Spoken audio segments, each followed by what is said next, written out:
We're live. We're not live. But we're not live. But we're live. Where are we? Hi, everyone, and welcome to the Nerdy Up North podcast. It's a nerdy podcast, and it's hosted by Northern Nerds. I am one of your hosts, Sam. And I am the other host, Paul. And we're joined by someone who is not here. He's really at the doctor's appointment. So this is why this was pre-recorded 17 years ago when we travelled back in time. He's a figment of your imagination, people. Yeah, so be cool, guys. Be cool. How we should be in everyday life. Yeah, hello. I'm also joined by someone else. The biggest Terminator 2 fan we've got going. We've got Chris here as well with us. Also, if you want to join the creeps up north and Chris himself, you can join our Discord. Yes, join the Discord with the creepiest bastards you'll ever meet. Hi, guys. Hi, everyone. And thank you for enjoying your lunch break today at work. I can see we've got Mr. Day of Hope, Christopher, even though you've not seen the movie, and we've got a goodwill. We've spotted a wild goodwill in the mist. It's been a while. We've got a captain in the chat. He's taken a step away from the vagina and he's joined us for this day, so yes. And we've got a Jake. Hi, Jake. Hi, Jake, yes. Goodwill's a knock. Yes. So yes, I know it's one of those things now. Me and Sammy were talking about this the other day. We just want to have more fun. Because when we're being very regimented and saying this has to be out at this time, this has to be out at that time, it's a lot less fun. So yes, we're just going to do random shit whenever we want, whenever we get some free time. And we thought today would be a good day to celebrate Lee. Because Lee, bless him, he gets so much abuse. Half of it, well, 90% of it, he deserves it because he is the biggest dick we've ever met, in more ways than one. And also, he has put a lot of graft in. So this is like a kind of like a little reward. So a little reward for Lee that he's banged on about this movie so much that we thought we'll talk about it. So thank you so much. So are you happy there, Lee? I really am. I love this film so much. Why? It's one of the best films ever. Why?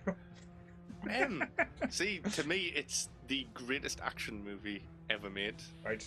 Before we start, Okay. I know before we start, you're jumping on Sammy's bit. Yeah.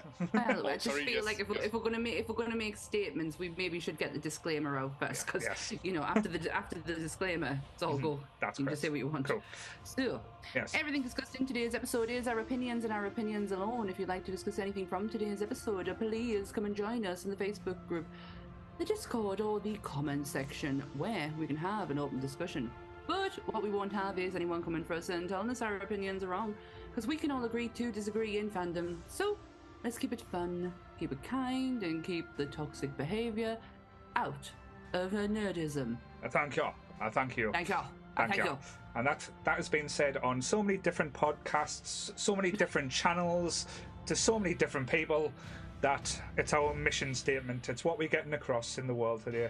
And and it was a nice little message today. I posted in our little group chat. Like, one of our members found a meme, and again, we get a lot of memes, but it was a nice one where because she was saying that a lot of people keep telling her to shut up when she's talking about things that she loves, and that it's nice to find some place and a home that celebrates it. And she tagged us, so that meant a little bit of more to me. So I had a little tear in my eye, felt a little bit special. So just when you think you're not helping or doing something, the Nerdy Up North community, you rapscallions, are making someone's life a little bit easier, a little bit better. So well done, nerds. Well done. That's lovely. Oh, what a nice heartfelt way to start an afternoon podcast, eh? Yes. Now. And we have Lee in as well. Yeah. And let's talk about the second best Terminator film. So let's go. See, right. Oh, I knew hang this was on. going to come up because we always argue about this. But they are two completely different films. Like I agree. I said, I feel One's like a this better is the film and one's greatest- okay film. This is the greatest action movie ever made. Terminator 1 is more of a survival horror movie. Just like Alien, the first one, compared to the second Alien film. It's like trying to compare those two things. Completely different thing. Shouldn't be compared. Okay. But there will be compared because it's a sequel. Because yeah, that's true. But before we get into nitty gritty and Lee trying to prove why this is the greatest movie of all time, I've got the taglines. Oh, these should be special because James Cameron was a perfectionist and wanted and only let out the best for his Wow. films. You ready? Yeah. It's nothing personal. What? It's the best one. Right. Nothing personal. This time he's back. For good. I knew that was going to be a tagline. I didn't even look at them. Just that was the Yeah. first thing that popped into my head. Right. The battle. I actually like this one. Battle for tomorrow has begun. Oh, I like that one. I like that one. Get terminated July 3rd. Get terminated. Get terminated. I think these ones, the next one is from a DVD. I don't Right. think it's a theatrical release, but it's remember the action, remember the danger, remember the emotion, remember the mission. But if you think you've seen it all, look again. I'm just laughing at Jake. Sorry. He's come up with a very wait. good question. Well, that's a good question. I've got a couple more and I'll reel them off. If you thought you'd seen it all, look again. Right. Same make, same model, new mission. Right. Quite like that one. Cool. Hasta la vista, baby. Yes. And the last one. This time, there are two. Right. It always pains the question, like if they had this technology to send things back, why didn't they just send back an army rather than sending back one? Just invade in the past. But yeah, movie magic. Storytelling. I mean, Movie I think there's a lot of like different plots that they could have gone for, and it's just the easiest thing is to just go back and try and kill him.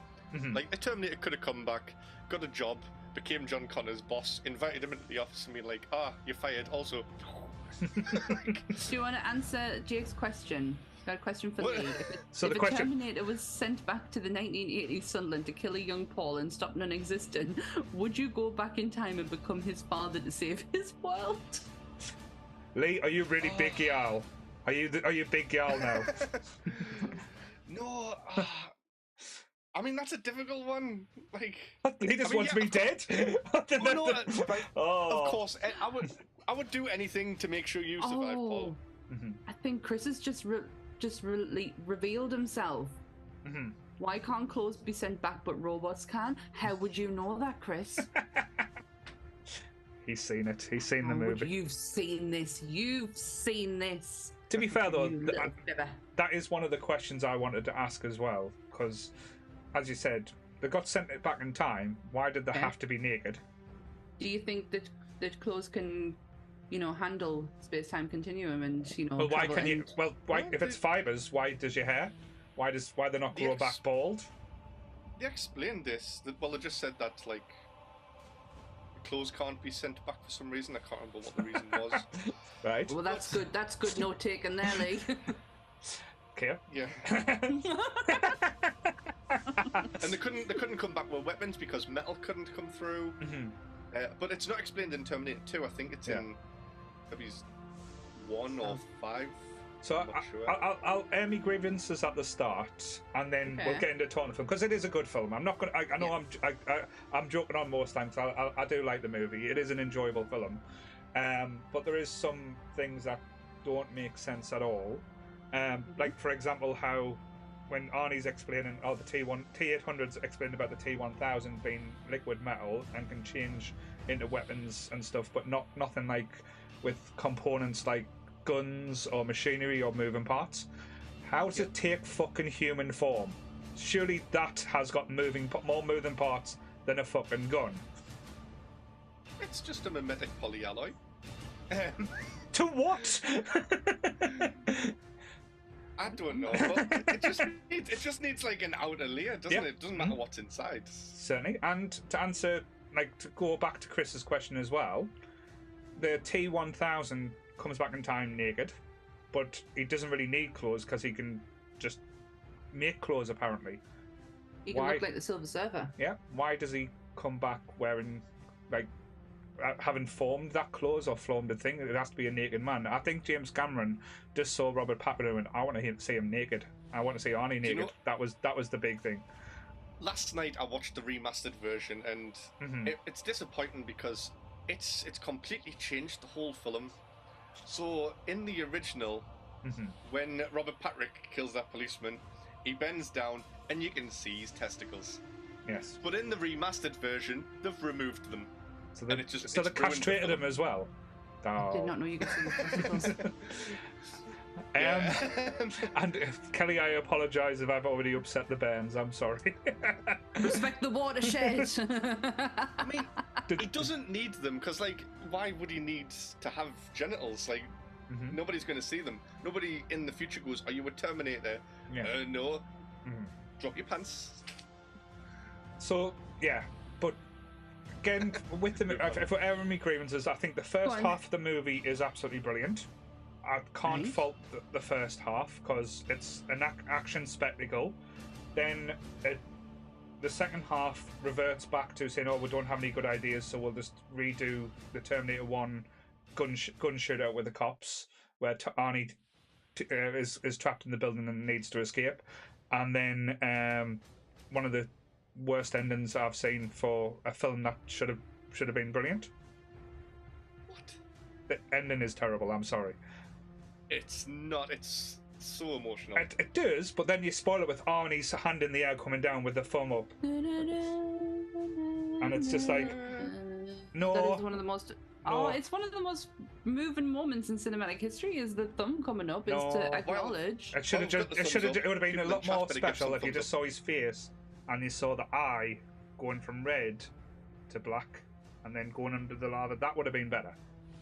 No, you've got to. It's an emotionally charged moment. Throughout the film, you see him become more and more human. Yeah, and you grow with him. But he can never be human. Yes, but he's like learning all these human emotions. Even the thumbs up at the end is like him learning a human thing. Like, why would a robot be like, "I made good job"? I preferred the game better. The game when you're fighting the game and you got to shoot things. That was a little better. I love the ride that I don't believe is there anymore. It was one of the greatest rides at Universal Studios. It was fucking brilliant. Kelly, tell Sam off now. It's not my turn. Sorry, Kelly. Sorry, Lee?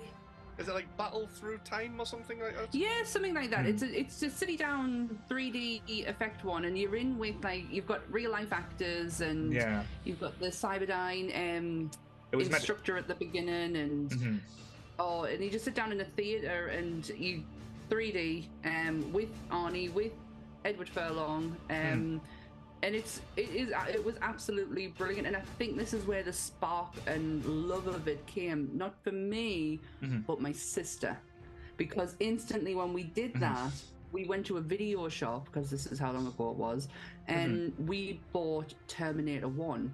Right. And we actually watched it while we were in Florida, and it just sparked this love affair that my sister's had for such a long time, and I've been along for the journey. You can't deny that the first and second is just up there with quality movie making. No, 100%. As Lee said, again, I know I'm being a bit harsh. They are two completely different movies and takes. I agree wholeheartedly that the first one is more in the horror genre than the action-packed film. Just look at the age ratings. The first one was an 18, a hard 18. This was a 15. And I'll tell a story, because at the time when this came out, I think I was 9-year-old.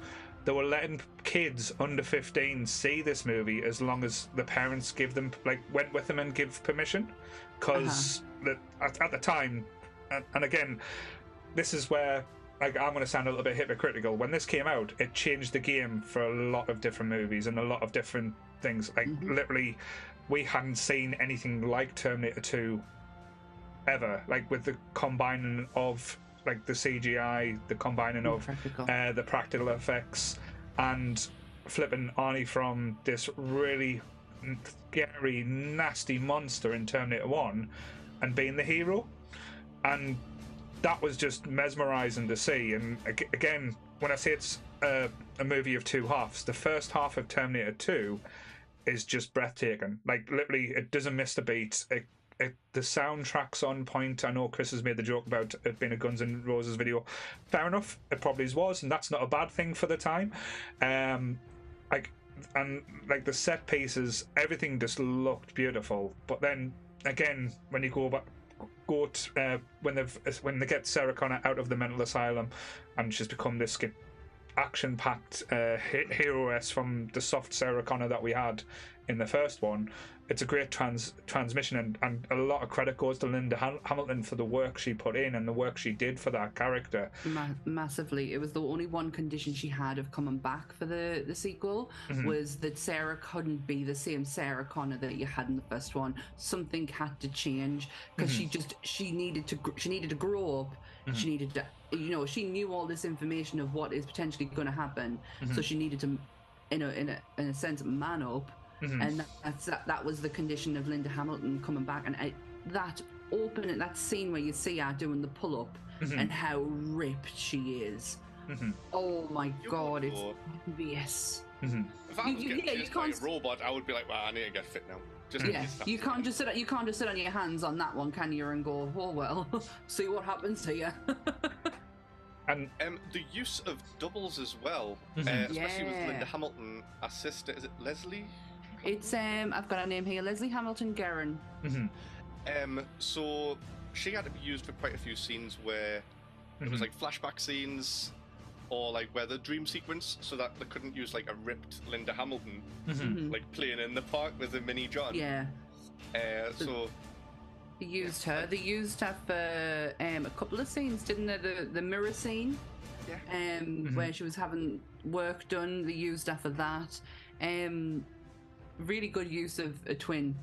Really good use. Well, the whole, like, they use twins throughout. Like the guy who kicks the coffee cup machine, and he comes up on the floor. They were twins, and I know they've been in like films like Gremlins and stuff like that.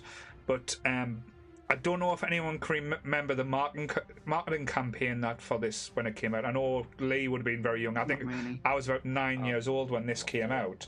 But there was a show that me and Sammy will. I hope we remember quite fondly on Channel 4 on every morning called The Big Breakfast. I remember that. And for their good times, before they have an ad break, they used to show film clips of the upcoming movies for the time. And the upcoming movie for this week was Terminator 2. So each morning there was a 2-minute clip of this movie, like not like a trailer, like a clip of the movie, and they used the twin one where he's getting the coffee cup, and that shit me up so much, especially as a kid, when you see the floor just come up, and like we hadn't seen anything like special effects wise to this degree, and then it morphed into him, and all you seen was him pointing, and it cut out there because it didn't show the finger turn into the knife and going through his head.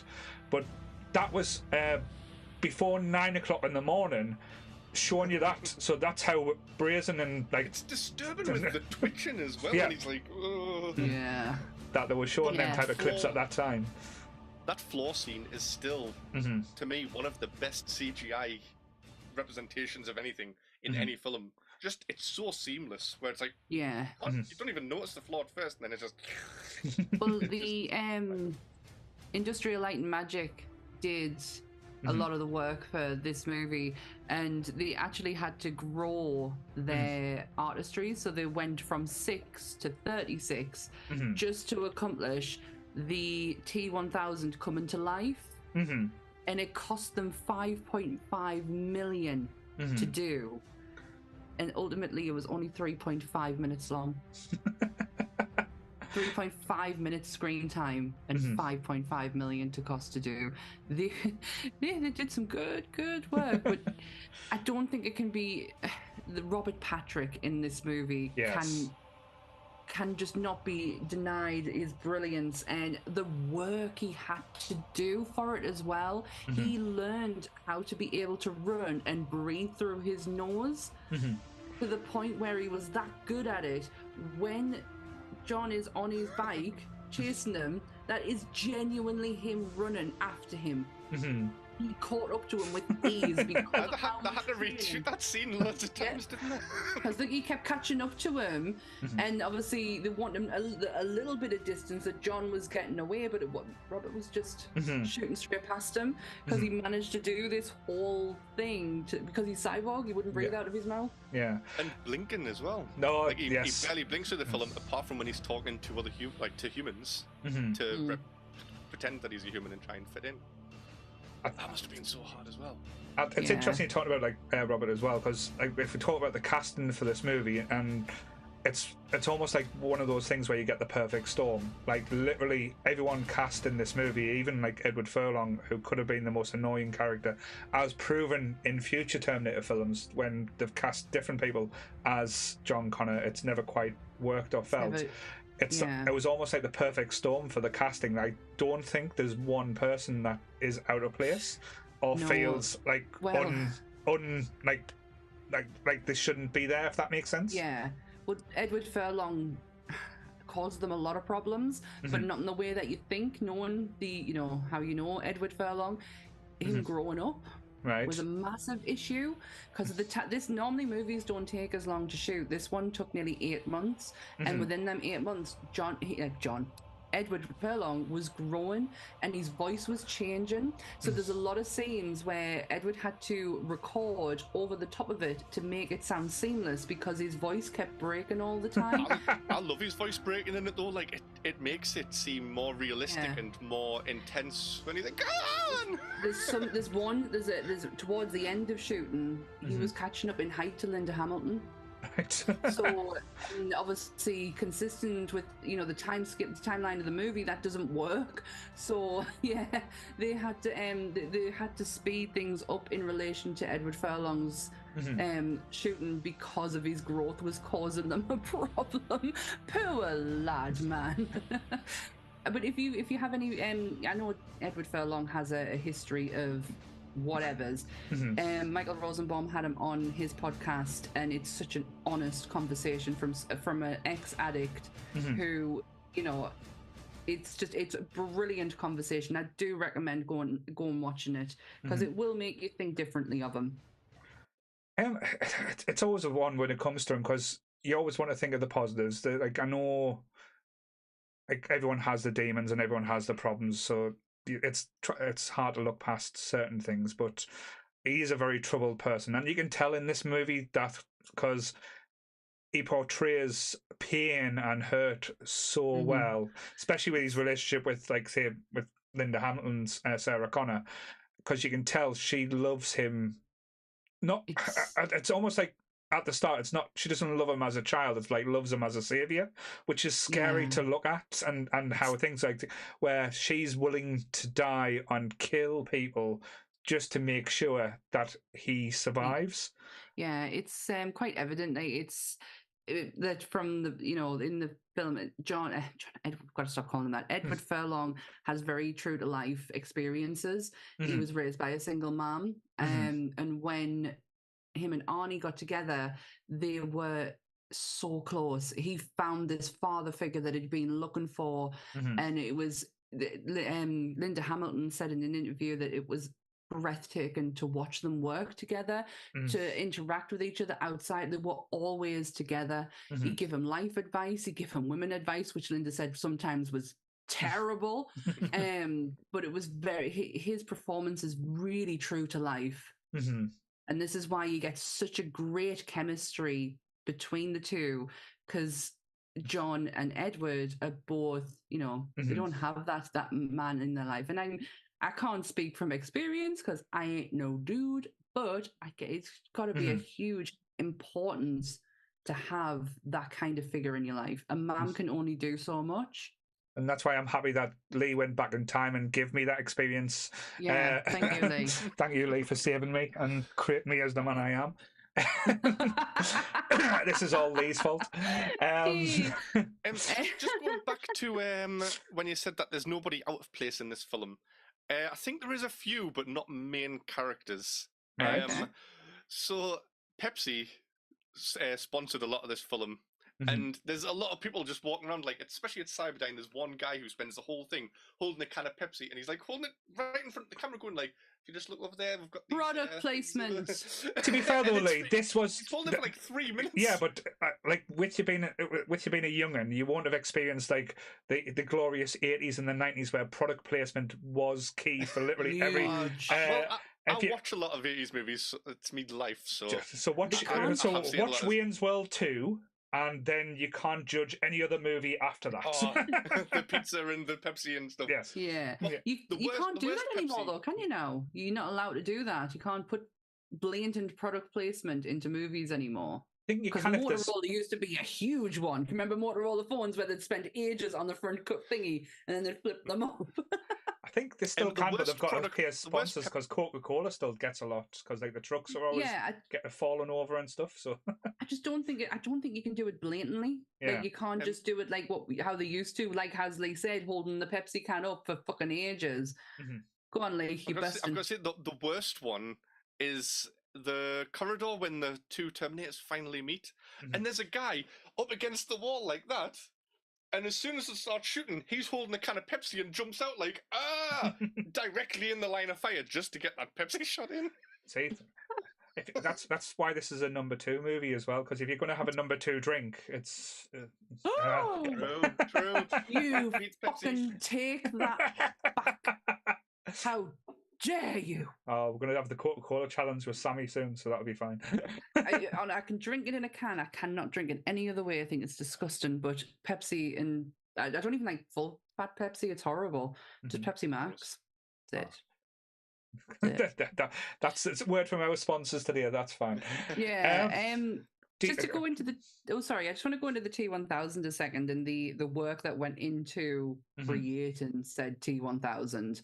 The T1000 freeze and breaking up is a combined effort, and I hope I get this word right, of an amputee fitted with prosthetics and Robert Patrick merging with the amputee to have the effect of him coming up.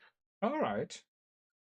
So like real limbs were like kind of moved around to make him that wouldn't be able to have been done if it wasn't for this amputee.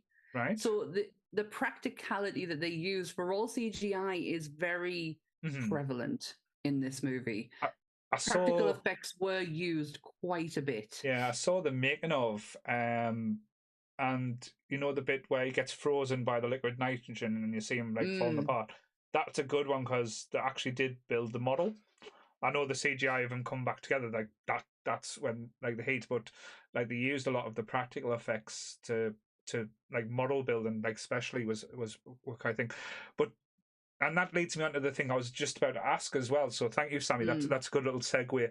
Because of the practical effects and the special effects and the stunts in this movie was done like, and again, it set the bar so high for any movie that came afterwards. Like the car chase scene is referred to still today as one of the greatest chase scenes in movies with the motorbikes. With that being so early in the movie, I know again, I'm not shitting on the movie or anything, but do you think they shot the load too early with that? Like, kind of spent the big... Because for me, that was the biggest high of the movie for me. Like, that scene in that shot was just perfectly done. But I know you couldn't really do it any other way later on or have it there. But it was kind of like this big set piece at the start to get going. Is this the one where the helicopter goes under the bridge, or is that later on? Oh, that's the later one. The one where the truck's coming off the three-way type thing. Got you. Yeah, I'm just trying to figure out where I am in the film. and Edward Furlong's like on the motorbike from where Danny Zuko and Scarface had the race in Greece. Yeah, fucking Grease lightning. I'm not saying it was shot there, but it looked very similar. It probably was. It looks like picture perfect to it. Yeah. I don't know. It's quite a good question. I don't know if it really, because that's quite really early on, isn't it? Because that's the first interaction you get. Because it's all right. Because it's basically John Connor's first experience with the Terminator. He's trying to get his head around it and thinking, is this real? Is this a real Terminator? Because that's when he, after he gets away, he pulls around the corner and starts poking him in the chest and stuff. And that's where we find out where, not at that moment, but we find out not too long after that he's like basically like got voice commands for the Terminator, which is totally wasted. Because if you could had voice commands for Terminator, you're going to take advantage of that in any which way you can. Yeah, fucking right. It's like, so would. It's like, go over there and kick Lee in the nuts 15 times. Yeah, not just. I don't even have to be programmed to do that. I'm only funning. Sorry, Lee's been kissing your ass a little bit more lately, so that's fine. He hasn't said you had a beard in a while, so it's all good. He's after something. I mean, I look horrific at the minute. This is daytime Sammy. So what moments are your favourite moments in this movie? Like, what would you say is the best, like, what makes this movie the standout? The apocalypse scene, the dream sequence. Oh. I fucking love that. I think it's so spectacularly done, and I know they did a lot of work watching, because obviously we don't know what that would look like. No, and you can't speak to anyone who has seen what that would look like. And they got a letter saying that it was the most realistic. Yeah, because they watched a lot of representation of a nuclear blast. They watched a lot of movies to try and like kind of get a sense of what other people had done and how to like elevate that. And I think the main one was me and Anth watched it. It's so realistic. It's terrifying, from the 80s, that when obviously the Cold War was on, and what would happen in America if the bomb went off. And it's so scary. It's like, and I think they used a lot of that for reference, and that scene is just and what acting from Linda Hamilton, because the child running in the field is her son. Right.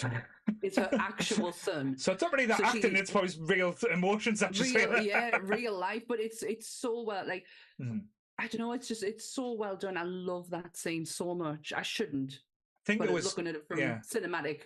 Yeah, I think it was quite clever how they used it as well, because they could have done any type of apocalyptic scene and it would have had an impact, like seeing the world blow up or thing, but they chose to do the most innocent thing you could think of, a child play park, and having Linda Hamilton's like Sarah Connor being all motherly and kind of like just not even noticing what's around her or what's going on, and she's like screaming saying, got to stop this, you've got to do something, and she's kind of like looking on saying, oh, look at the crazy person.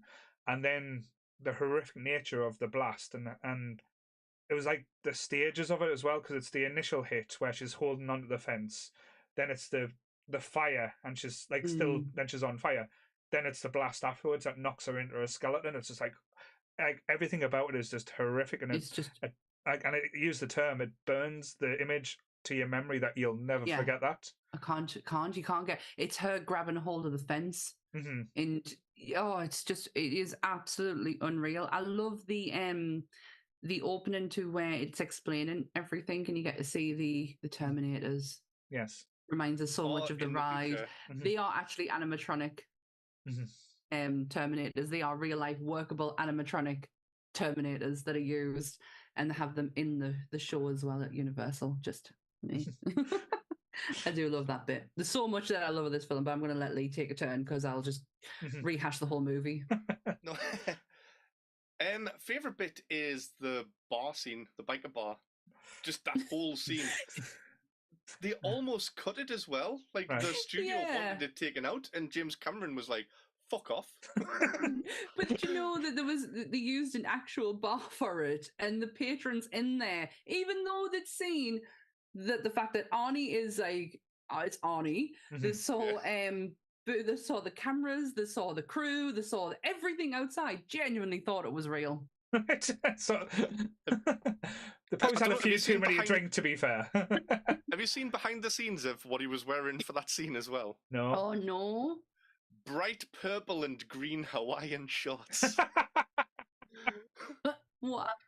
I'll share it in the group afterwards, but it's just it makes that scene a bit more ridiculous. Like everybody's looking at him like serious, like, oh my god, there's a naked guy in the bar, but he's just fucking stupid. It's the brutality of it as well. It's like pulls no punches. It's like soon as the you line, like, I want to close your boots, your motorcycle, and you hear the sizzle. It's iconic. It's like the sizzle sound when the cigar goes on him, and then not just that. What got me today when I rewatched it this morning, when he threw the guy over onto the cooker and he lands on the cooker, like the sheer panic that was like, again, that's what it would be like. Because imagine if you got thrown in a cooker, like something really hot, you're not just going to go put your hands down and push. You're going to go like this, and it kind of paddled it, and it was just horrific. It was like, and it goes through you, and you think, because if you think about like, and that sounds really weird, if you think touching something really hot, you're not going to go, oh, I'm going to push to get off it. It's like, no, don't. It's like instantly, and your weight's pushing down as well. It's just, it freaks me so much out because of it.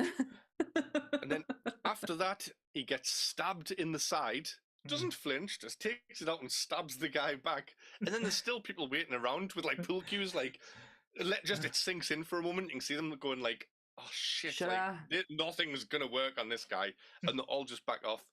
And then he gets the keys thrown to him, and then it comes into one of the coolest parts in cinema history.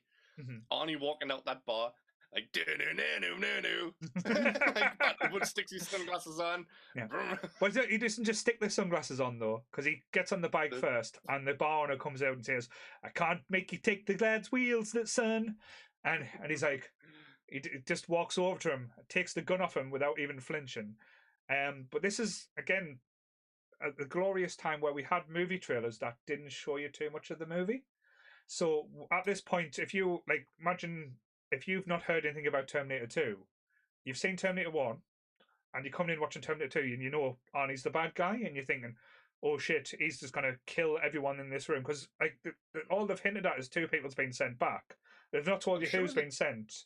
I'm sure they did in the trailers reveal that Arnie was the good guy in this one. Lee, so it was like, stop me point. I'm going to punch you in your face in a second. Is the first one's with Bill Paxton, isn't it? Yeah. No, yeah. No, that's Alien. Is it? That's Aliens. Bill Paxton was it?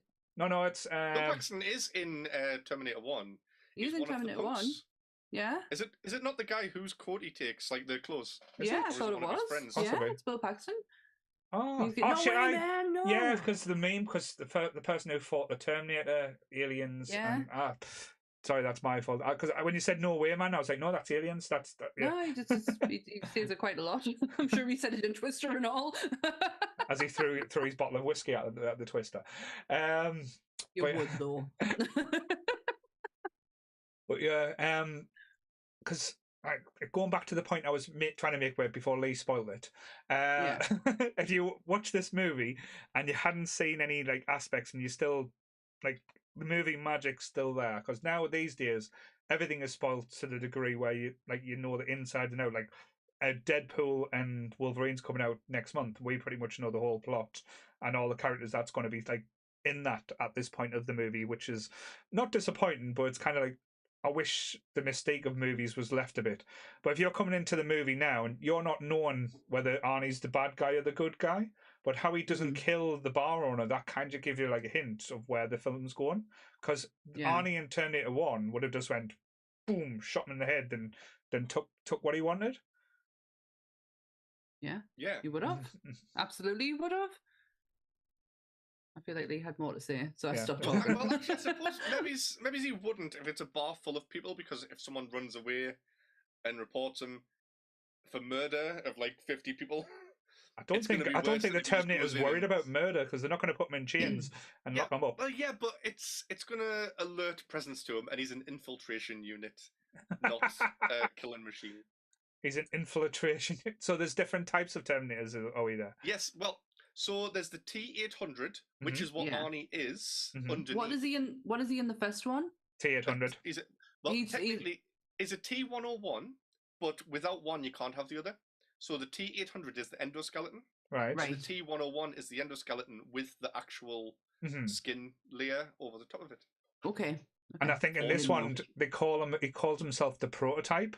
He's like, I'm the prototype for this. No, the T1000 is the prototype. Right. With the, mimetic polyalloy. The polyalloy, so liquid metal, shall we say? Yep. Can we say that? Because I'm not going to be able to say that. Jesus. And again, a lot when we look back at the films of these years and like the decades and stuff, like the special effects doesn't always hold up greatly. Especially now we've got like HD, Blu-ray, and 4K. Yeah. Some of the special effects, as I said, has dated. Like when they go back in time, the orbs don't look as shiny as they did back in the 80s or the early 90s now. But the other stuff, like the morphing from Robert Pattinson, like changing into the liquid form, Robert Patrick, sorry. That'd be a very different movie. That's fine. His using even using the knives and stuff. I love it how like even the knives have got bevels and stuff. It's not just like a straight pointy device.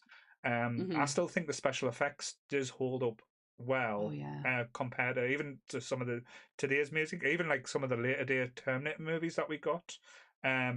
It just didn't have the same like rustic or feel. I know this one was a lot more shinier and easier on the eye than the first movie. Yeah. I mean, you had the best of the best working on this movie. You had the likes of Stan Winston. You had even James Cameron had more to do with this movie as because of this. So you've got the top guys working, so it is probably more shiny. But see, that's what I love about the first one. I love the grittiness to it.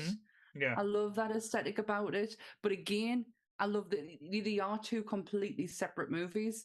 The aesthetic of them both, but I can't say I love one and not the like. I can't do the two and go, I love that one better than that one. I have an appreciation for both of them at the same level. What did you think about like the plot with this one? Because the whole story with the Terminator 1 was to save Sarah so that John was born to lead the resistance. Again, it's a similar type of plot, but in this time they change it up where Sarah gets the idea to basically stop the manufacturing of Skynet by killing the creator and then killing like what was left. It's always with technology and stuff like if an idea is there, how many other people will have the same idea or be able to create? That's exactly what I was thinking. It's the Hydra situation, isn't it? You cut one head off and two will appear. And I always thought that about this when our idea of killing Miles Dyson was ridiculous because there's always going to be someone else who was either inspired or has followed in his footsteps, and they are going to do something. They're going to either do it the same or worse. You can't prevent Judgment Day, only postpone it. Yeah, you're right. No, there's like lots of like talk about the time travel in this film affecting like how the plot goes as well. So in the first one, there's one Terminator gets sent back with Kyle Reese, and then part of the Terminator gets left behind.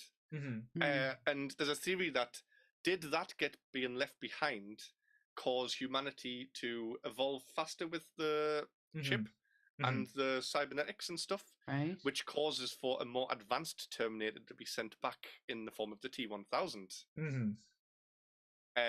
That's just scrambled my brain, that mind. Also, there's a lot of like plot holes, like I think it's just really ambiguous. Like there's so many open-ended things that it could be left to interpretation. Was Kyle Reese always John Connor's dad? Yeah, because do you know they originally wanted they wanted Michael Biehn as the T1000 to come back. To really fuck with Linda Hamilton's head, but Michael Biehn said no, that's too far-fetched, and they changed their minds on it.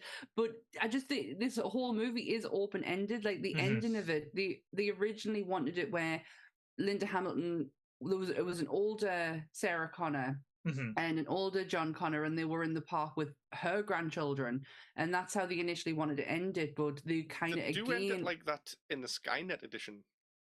It's not what James Cameron wanted, though.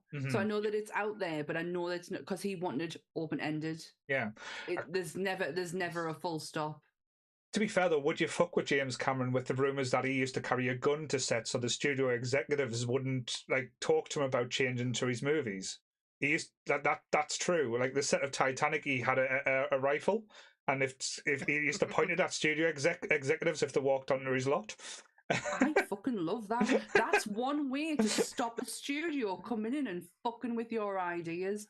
I really like James Cameron. I think he's like I've got a lot of time for the movies that he does and the work that he puts into it. And I know a lot of people had a lot to say on Avatar taking as long as it did to get there, but there's reasons behind it. He takes on his head everything he does. Well, he's creating the technology to make that movie as well. That's the mind blowing thing. He's getting ideas now that again, we're going into Skynet.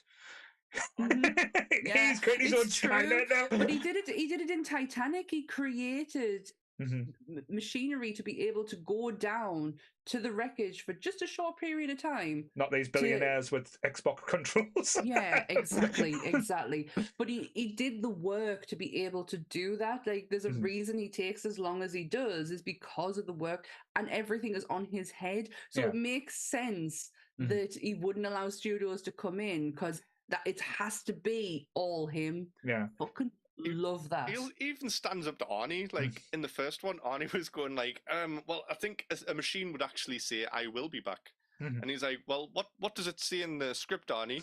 I'll be back. Well, say the fucking line then. And he's like, I don't tell you how to act, so don't tell us how to write. Yeah. Like, good for him. No, good for him, because directors do get walked all over.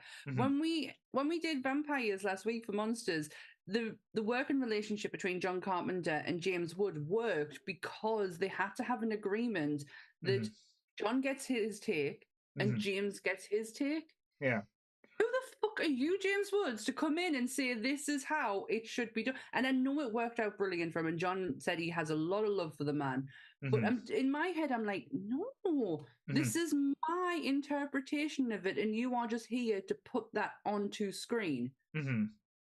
Oh, I just think directors, I love the fact that he did that. Well, Kevin Smith's quite the same as well. Like anyone who tries to like ad lib like lines and stuff.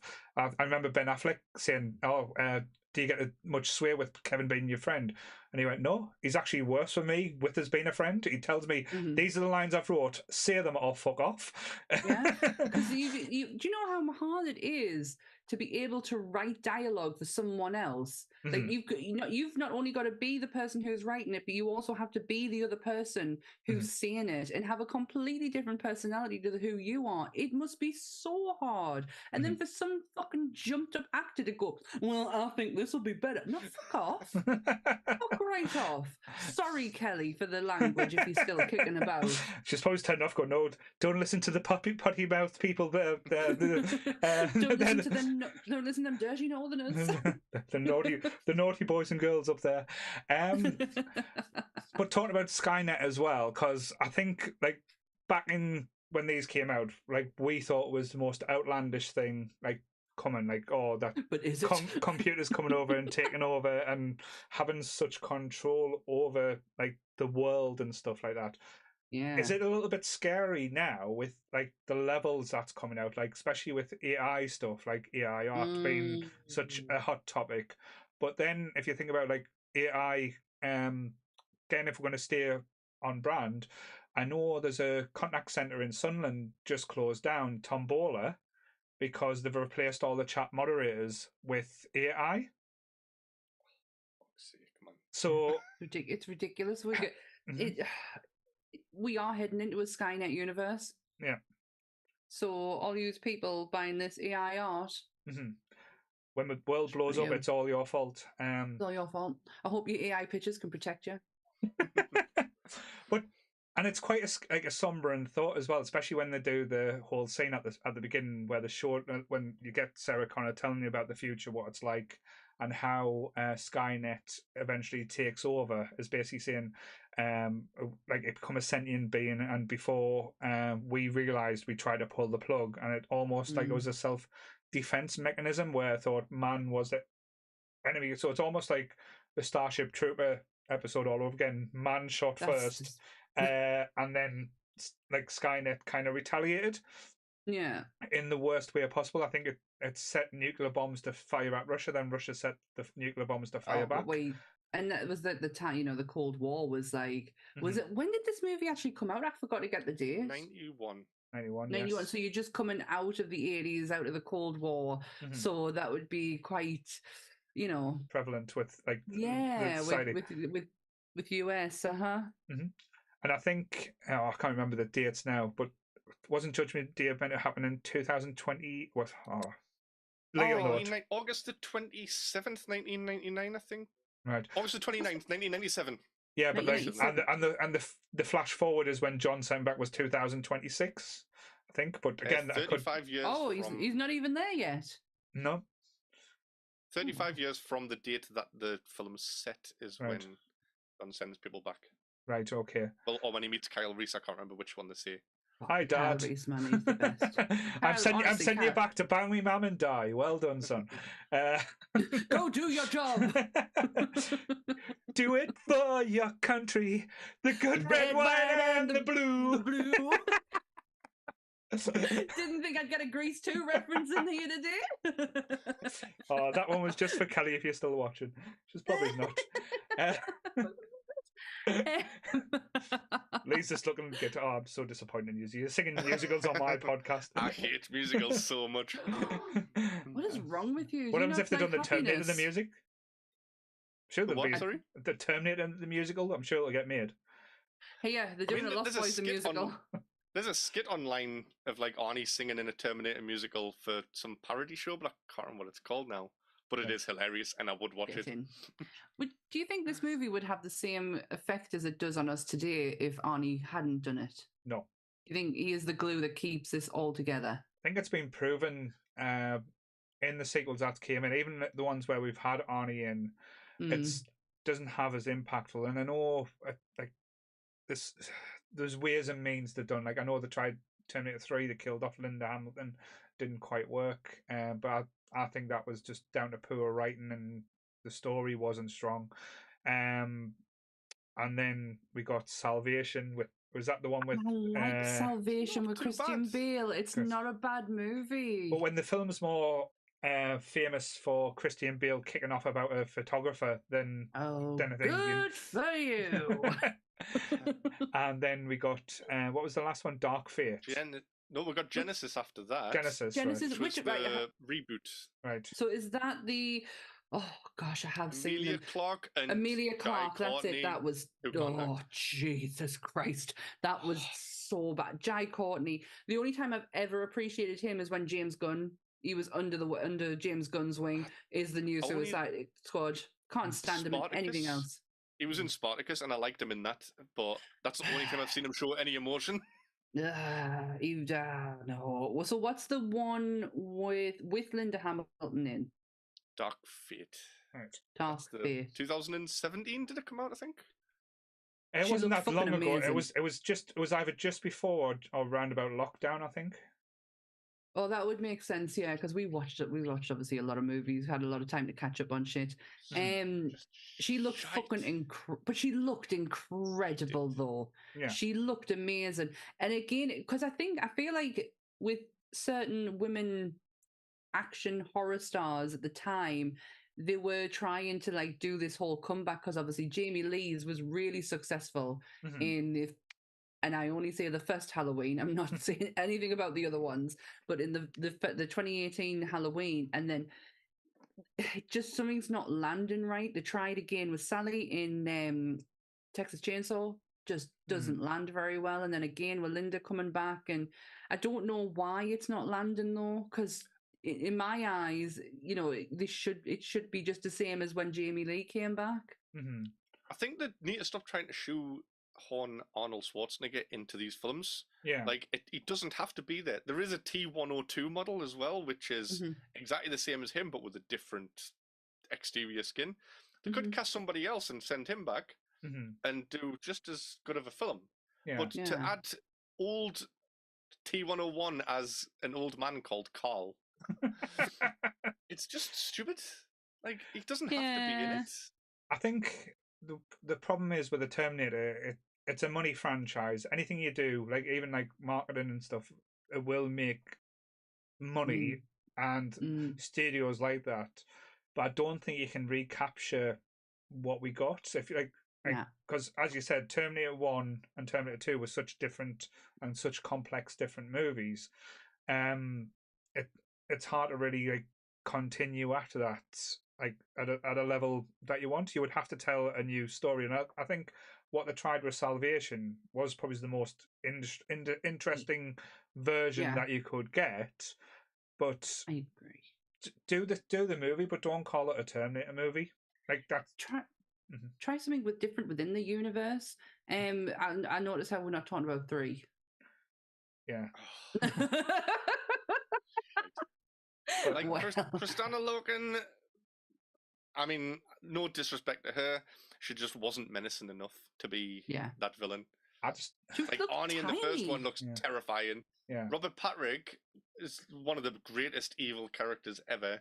With these, like, he based his whole thing off an eagle, so it looks like an eagle hunting, and he's always got that like reverse Jaws music behind him when he's like chasing after John. It's like boom doom, like reverse Jaws. Yeah. But then Kristanna Loken is a beautiful woman and nice to look at and friendly faced, and it just takes away the intensity.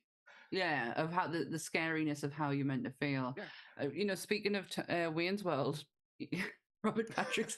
Have you seen this boy? It's the way he looks at him afterwards and like kind of like straightens his back up. Well, out of all of the Terminators, this one that we're talking about here today is the only one that's won an Oscar. Right, I can nominated for 6, won 4. Best special effects.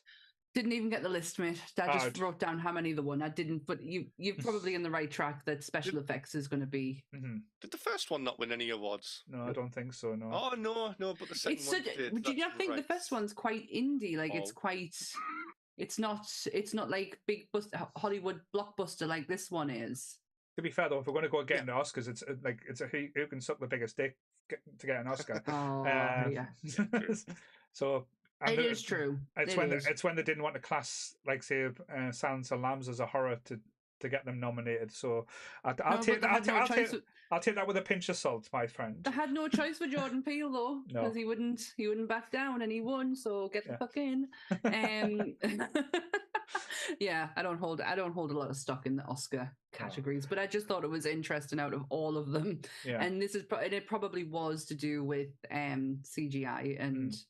Probably screenplay as well, I would think. That I mean, I do have Google to hand. I can't be bothered to come away from me past the scene at the minute. That's fine. No, it's fine. It's good. It's good to speculate. But no, I'm trying to think because again, I want to love this movie, and I really should, because it's part of like my childhood. I remember watching it for the first time and being blown away. But because it was one of those weird things, because my parents wouldn't let me watch Terminator 1 because Terminator 1 is absolutely brutal to the degree where this one, again, sometimes it's a little bit wholesome, but it's a film. If I was going to show an action film if I had kids or nieces and nephews, I would show this movie. I don't think it's as bad as say I couldn't in good conscience let them watch the Terminator. But there is a few elements in this movie that is just genuinely horrific to watch. The first bit is when Linda Hamilton's strapped on the bed and the orderly licks her face. I feel physically repulsed at that scene. Lewis the licker. Oh my God, you dirty fucking bastard. I want to literally punch his face in. And I genuinely... I don't know if it's a mistake with the names or not, but he's called Lewis. But so is the twin who's standing at the coffee machine. All right. It might just be lazy writing, to be fair. Possibly. Say, what do you want to be called today, son? I'll be called Lewis. But I'm called Lewis. Oh, shit. Weirdest named character in the whole film is John Connor's mate. Like, he's what's his name? Denim jacket with a big ginger mullet. You'd expect him to have a cool name like... Yeah. Blaze. Blazer. Blazer. He's called... He's like, "Hi, my name's Tim." Tim, Tim. nice I one. thought he was called Fergus or something. He looks like a Fergus. Did he grow up to be Harry Enfield's Tim Nicebud Dim? The American Who is form. that kid though? I feel like I've seen him in so much. He's probably been in loads of like 80s or 90s films, I think. He was like, yeah. He's just got that face, hasn't he? yeah, Can Danny I ask Coxey. about? I don't recognise the name. What's he? Can you see what he's been in? Different Strokes, Mac and Me, Mm. the Pepperan TV show. Well. He was in Super Ted. Super Ted. He's got credits for Super Ted. Oh, bless him. I want to ask about the merchandise, not just back then and also, but today as well. Mhm. Can you, Paul, probably aim this at you. Can you remember what came out when this movie came out? A lot of stuff did. Like the big ones was the game on the Mega Drive. I remember the Mega Drive it was like one of the biggest hits. Gamers Master did lots of features on it. Like one of the because it had one of the hardest bosses to do. It wasn't just shooting. You had to shoot like his left eye, shoot his right eye, then shoot him in the middle. So Gamers Master done a thing on it.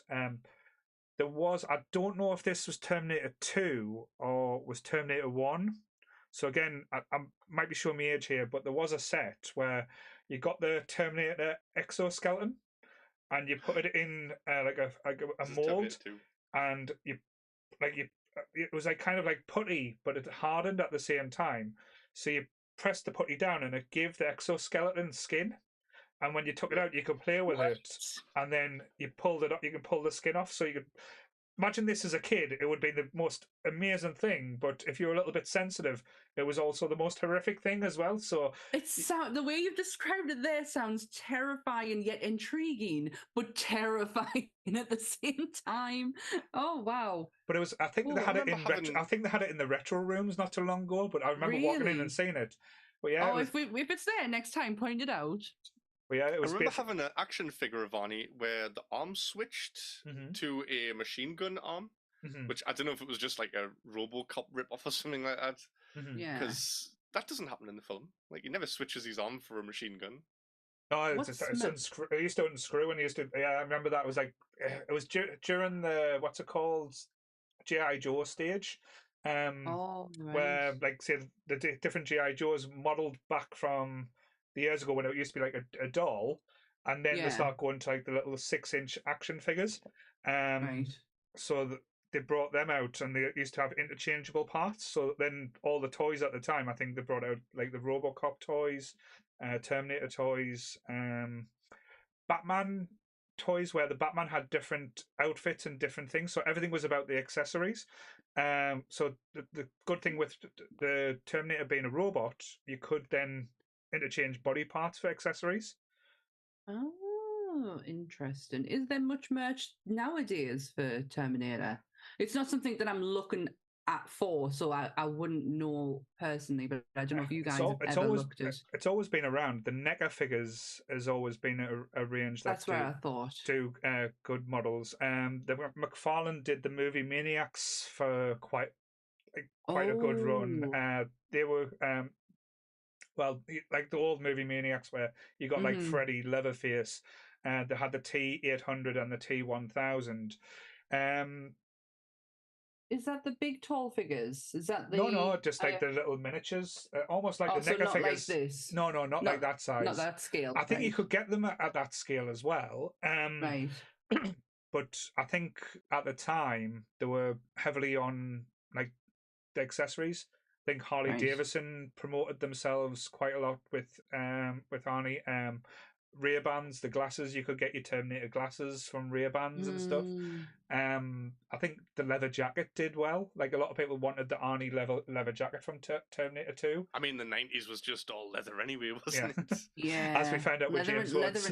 Leather and denim. I just love, especially movies of this era, and to know what was out, because I wasn't Ghostbusters, so I wasn't paying attention. Yeah. But I love talking about like what came out around the time of it, and kind of like how that scales up to today's merchandise. I love going into them kind of conversations. I think the Mr. Trick, I think it's a Terminator. I think Terminator's getting an anniversary DVD for this year. Right.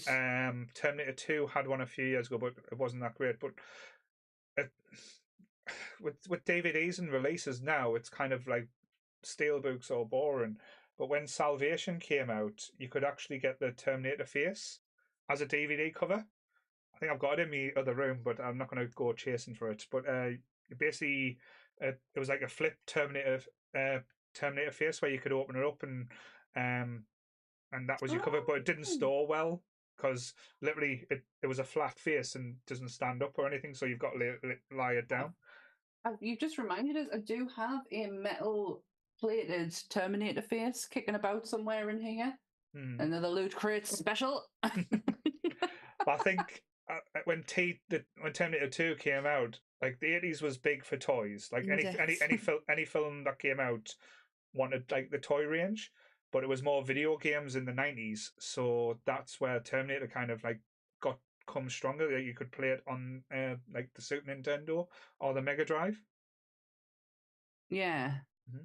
Sorry, I was just reading Goodwill's last message and I completely lost my train of thought. What were you saying? I'm just saying, like the computer games were the big things at the time, but then they start. I think I don't know if it was either before. Again, because because I'm going to say something that's probably wrong. So if I do get called out, I do apologize.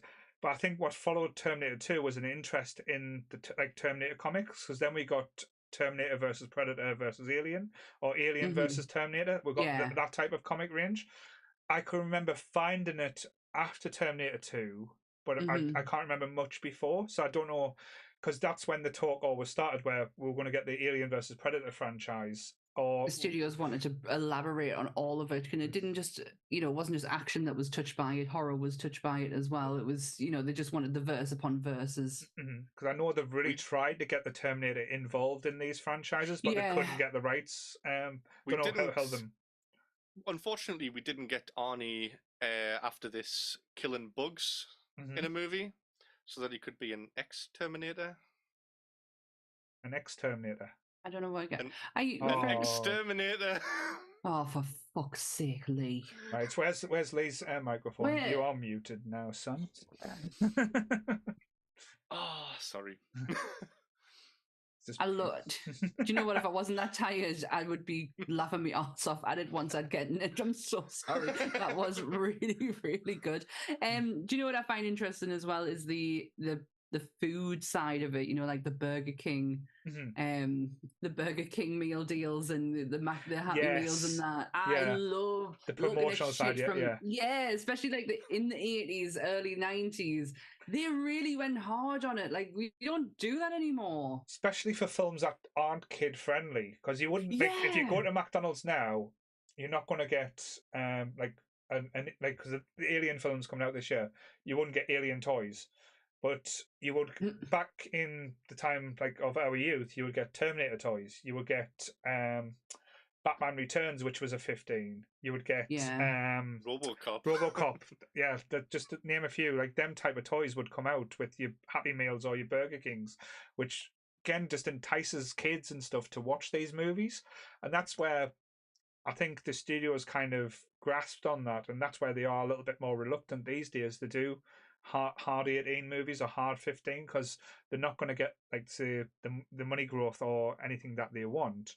But talking about disgusting things in the movies as well, one of the most things that still makes me toes curl to the day is when Arnie is demonstrating to Miles that he's the Terminator, and the best way to do it, I can think of a million better ways to do it than the way he did it. And he basically takes a knife, cuts it all the way up from his inner elbow to his wrist, then cuts all around his arm, and this peels back the skin. And it's one of the most it's not quick. You could just do it a quick shot and say look at this, look, exoskeleton. That'd be quite cool. But slowly done. Very carefully. It's done in front of his family and kids as well. So everything. What are the kids gone? The kid's gone at this point. John showed him. Oh, right. So it's just him and his wife. Yeah, sorry. But it's all right for his wife. Yeah, to go through it. But... kids will forget. Wives don't. Just looking at his face, But and I know we're talking about like characters and like casting as well. I love the guy who plays Miles in this as well. Miles Dyson, Oh, yeah. He's such a likable character and likable guy, and like a lovely face, isn't he? Is a great choice for someone that's brought on the end of the world. Because you think, because you think he's not expected. He's not what totally you expect. unexpected. Yeah, nah. Was that Denzel Washington turned down that role? Did he? And he has got a bit of a look of Denzel about him as well. So. Mm-hmm. Oh, I mean, also, a great thing about Joe Morton doing this character is that scene where his death scene. He's like, that's Joe Morton. A few years prior to that, had a collapsed lung, right, and that's where he got the inspiration for his breathing in that scene. That's pretty clever. Exactly how to do it. I love that scene as well because it was almost like a ticking clock without a ticking clock. And it's a human ticking clock, which is like probably the most brutal way I can put it. But I just think it's just breathtaking and well done to do. Why did you have to shoot him, Hank? Fucking Hank. Dean Norris. Hank just makes bad decision after bad decision. Dean Norris makes bad decisions in a lot of stuff that he does. Breaking Bad, you did. Breaking Bad. Still can't watch that. It's still shit. Skylar, you bitch. You bitch, Skylar. Do you know people are finding sympathy with her now, years down the line? No. I know, I said the same thing. I said, I cannot. He's a horrible human. What were you going to say, Lee? Oh, nothing. Oh, I thought you were going to say something. You went, oh. Oh, no, I didn't. I didn't have anything to say there. So I know like I say, with it being a daytime episode as well, I didn't want to go on to hours and hours and hours, which we could probably go into with Lee and his notes. Is there anything you want to bring up before we do? Yes, before we do the ratings. Well, this is what we got to do from now on with Lee, is to check before we do the ratings. Have you gotten out everything you want to say? I've wrote like 4 pages of stuff, but the last thing that I really want to say is amazing fact is it was Warner Brothers, was it? That did this? Oh, I'm sure it was Warner Brothers. I didn't check, but you give your fact and I'll fact check you. But what I heard was that a Warner Brothers employee that had got fired set fire to loads of cars in the car park, and Warner Brothers used these for the opening shot where the burnt out cars. It's like, oh, thanks, you've just created a good set for us. Thank you so much for that. I don't know whether Warner Brothers did this film or if they just donated the cars to James Cameron or whatever. Possibly. I can't get the information straight away. My brain's not functioning properly. There was one thing with the I did have written in my notes was the helicopter that goes under the bridge. Mm-hmm. They wanted to use CGI for that. All right. And when they looked at it, the guy who was in the helicopter went, "No, I'll fucking do it." So then he did it practically. He said it looked. They knew they were relying too heavily on CGI, and when they looked back on how it was going to look, the guy who was going to be the pilot turned around and went, "I'll do it. It's fine." So that is an actual practical shot of the helicopter. Amazing. Sorry, yeah. I'm sorry. I'm just getting an email. I'm just a bit shocked. Sorry. Breaking news, guys. I'll tell you after we go off, but we've had an email from the BBC. So yes. Sorry. I don't know if that's a good thing or a bad thing given out past record. Well, it seems interesting. Okay. It just means the website's working. Yay! Yay! Sorry. Yay. I don't know. That's as tough as I said. But Ratings. Yes. Ratings, yes. So Lee, what are you rating it out of 5? 5. All day long. Yeah. I don't even know why you asked him. No, seriously, it's why? the greatest action movie and Terminator movie ever. So would you change anything in this movie, honestly? Not a single thing. Okay, that's fine. That's an honest assessment, and I that's your opinion. I can't tell you that you're wrong. I will never do that. I mean, I do a whole disclaimer on telling me not to do that. But we do like to punish Lee and put Lee in the bad place from time to time. Sammy, what are you giving this? I want to give this a 4. Cool. It's not. I think more. I have a lot of love for it because of my sister's love for it. It's not a terrible film. It is something I can go back and watch, but it's not, like me regulars that I can go and watch forever and ever. I can't pick apart anything from it. I've knocked one mark off because again, it's just, I don't feel like this is my thing. Yeah. Like, it's not my movie, it's my sister's, so I'll take a point off of that. Because it doesn't belong to Sammy, goddammit. No, me and Michaela have like set, like, and we did growing up kind of like set things that we liked and she liked, and so we didn't cross over. Yeah. And Nightmare Before Christmas became a big one because I liked it first, and then she stole it. Certainly. So, I'm going to be controversial. Of course you are. And again, I feel like a dick doing this. I would say it's a 3. No! And again, people can give us shit and say why, but I'll if I can explain myself. I think it is a good movie. I do enjoy the movie. I don't want to say that it's a bad film or that's a film that I don't think has merit. I think it, as I said, it's a film of 2 halves. The first half of this movie is absolutely brilliant, and I do think it loses its way in the second half. It kind of just that rehashes a lot that we got from Terminator 1, and as Sammy put, Terminator 1 is gritty, is dirtier, is scarier, more brutal, has more. To me, it has more weight and more, kind of like, and like I'm trying to think of the thing. It's like the why I don't like Captain America, the first one, is because Captain America is going to be fine. He's going to be good. The first Terminator. There's kind of that thing you don't know Sarah Connor's going to be okay, and that's because of the Arnie factor, where you lose that with this because you know Arnie's going to win because he's Arnie. It's simple maths, but there's certain aspects where I think it was overlong. Things didn't need, and again going back to the first part, it overshot. It's basically the start that with the special effects and with the big set piece, it kind of never got to that level for me again. And I know you said it, you enjoyed the thumbs up. It didn't hit home for me.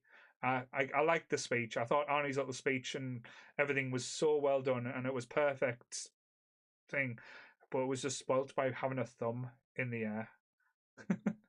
Paul don't like thumbs. Let's just take that away from this episode. Paul does not like thumbs. Don't do the magic trick anymore. I will accept your rating, but I'll be disappointed just for the fact that Chris said if you give it more than a 7.6, he'll watch it. But a 3 doesn't. That only equals 6 out of 10. If you gave it a 4, can I not convince you to just push it up a little bit? No, that's fine. Chris has already said he's going to. Chris has already said he's going to watch it. Fucking watch this, man! I'm telling you. Chris will watch it. Chris is a man of his word. He's a man with integrity. He's a man with taste. He's a dick, but yeah. So yes, he's not. Just laughing now. So this is our daytime episode. Again, hopefully in the future we will have more random little day things kicking about. Random little ditties. As Jake said, schedule be damned, because I did not put this on the schedule today. No, that's fine. And I think, like, just seeing how people's interacted and, like, just watching and just enjoyment.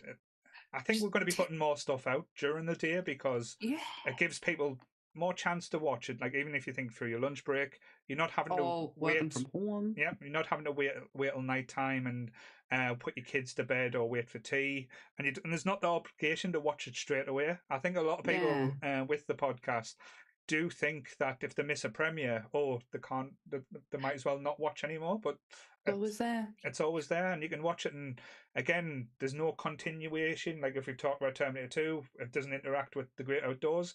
And if you like, if there's a movie that you don't like that we're going to talk about, you can miss that one and watch the one like next week about Legend, where Tom Cruise will be wearing his shiny little pants. It's good. Yeah, you just whatever. I'm so tired. I'm so sorry. It's fine. I woke up on the wrong side of the bed this morning. Fine. She walks up on every side of the bed. You just got to give her a quick spank on the ass to wake her up, and she's fine. I'm getting hungry as well, so. She wants a 6-incher, so it's fine. I'm so excited. She's going for a 12. 12? Who do you think I am? Who are you talking to? You know me better than that. We've all heard it here, guys. Sam prefers a 12 over a 6-inch. All those normal blokes are a bit sad now. But yes. Sandwich.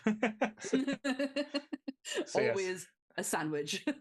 So yes, tomorrow I'm just going to give a quick shout out. Tomorrow, Jake and Adam will be live playing some games.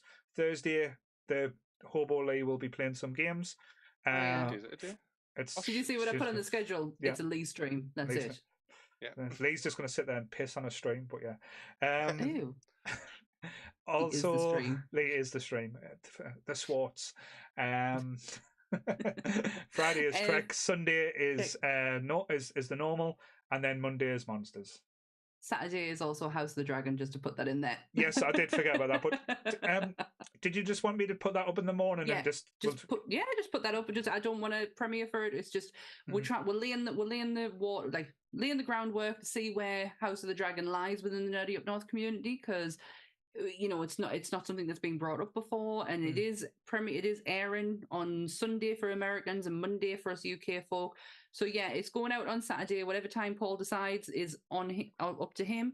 And also in the Discord, Lee is going to do a spoiler and non-spoiler chat. So we've got some communication going on there. Yeah, and that's what we want to do. We want to build the community more. So please.